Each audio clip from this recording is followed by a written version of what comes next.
Okay, you ready? Yeah. Sure. You ready?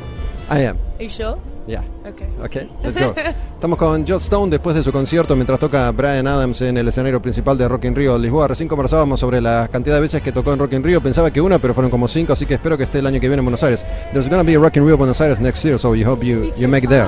It's amazing. I'd love to play again here. It's amazing. I love this gig. It's awesome. And the people are lovely. Yeah, it's nice to play to the audience because they're all so like friendly and smiley and beautiful and just gorgeous. I loved it, honestly. Yeah, I was going to tell you that there's going to be a Rock in Rio Buenos Aires in Argentina next year. Aires? Yeah, next year. Cool, yeah. I'd love to go there. I've been to Argentina once. Oh, I loved it. Awesome, man. Okay, I've heard you actually play a couple of new songs. You're going to be releasing a new album, Soul Sessions 2. So that's something like going back to your roots or something like that? I guess, yeah. I guess it's just, it's been 10 years since I did the first one. So I guess I'd better do another one. It's that kind of thing, you know. It was really fun. Really fun. I mean, they're all covers, just the same as the first one. It's just a very different situation, you know. Now this time I'm making the music and I have more input and blah, blah, blah, and yeah. You know, so it was just a lot of fun. I like to make new music. Okay.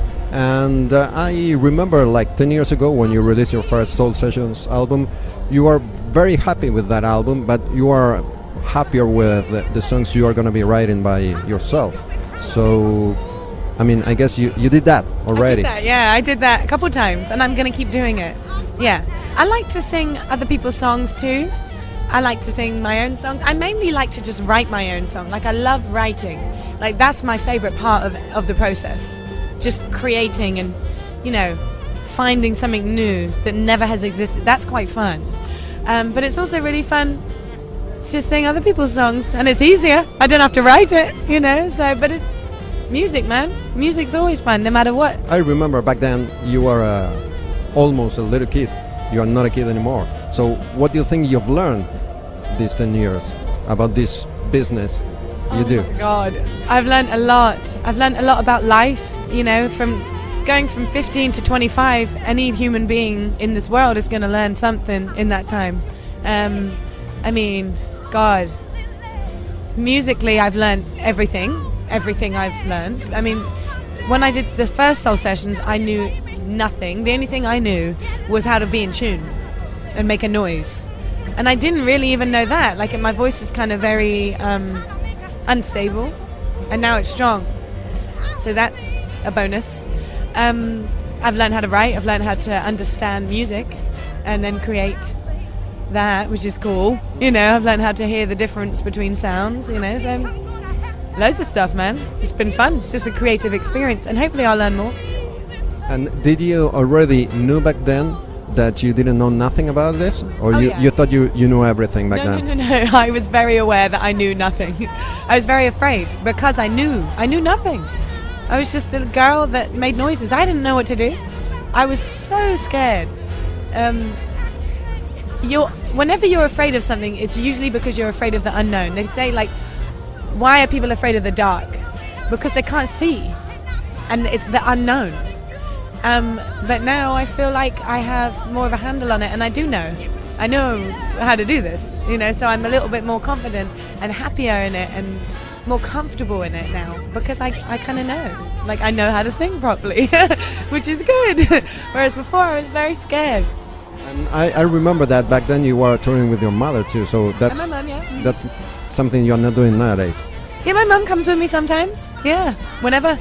Yeah, my dad came with me to China last week, the week before last. That was fun.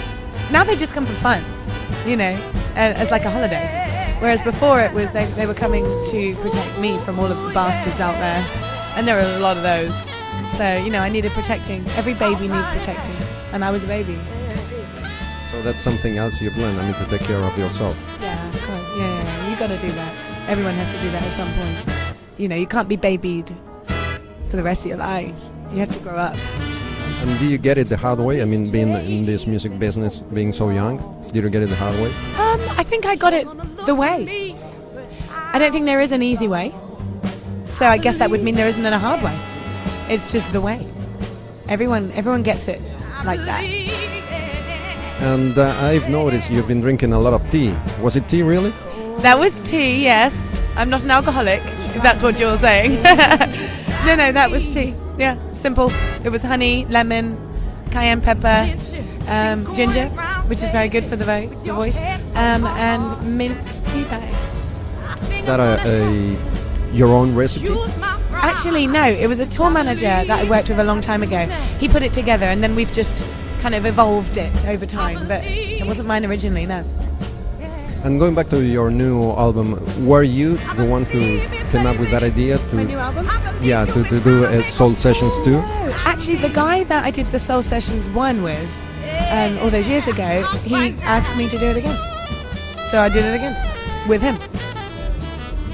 And what about this thing you did with the guys from Super Heavy? I mean, it might have been good look.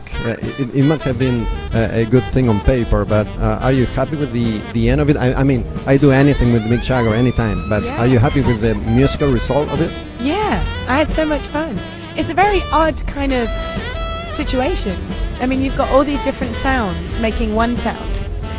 And that's why I loved it so much, because it was not boring by any stretch of the imagination. It was so exciting to make all that mishmash of influences all in one. That was great. I loved it. I loved doing it.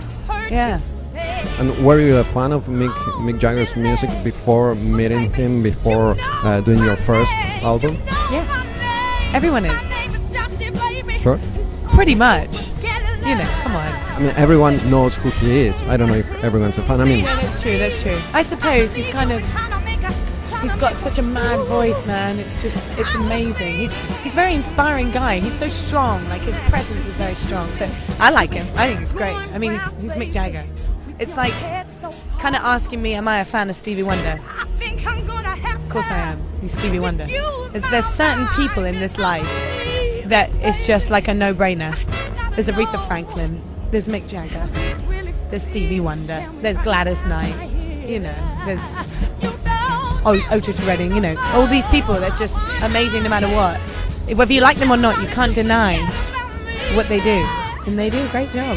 They move millions of people. okay, last one. Thank you very much for doing this with us. And people in Argentina will kill me if I don't ask you, when are you gonna be coming back to Buenos Aires? Well, I hope to come back for the Rock in Rio gig. I don't know when that is. Next year, like October, something like that. October? Hopefully I'll go then. Hopefully, fingers. If I get invited, I will come. I'm waiting for the invite. I want to come. Okay, thank you very much, Just. Thank you. Just Stone backstage.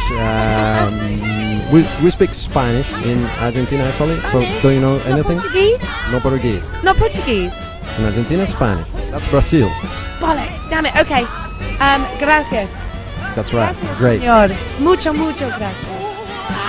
Thank you. Just Stone backstage, Camarines, Rock in Rio, Lisboa. Thank you. Adios.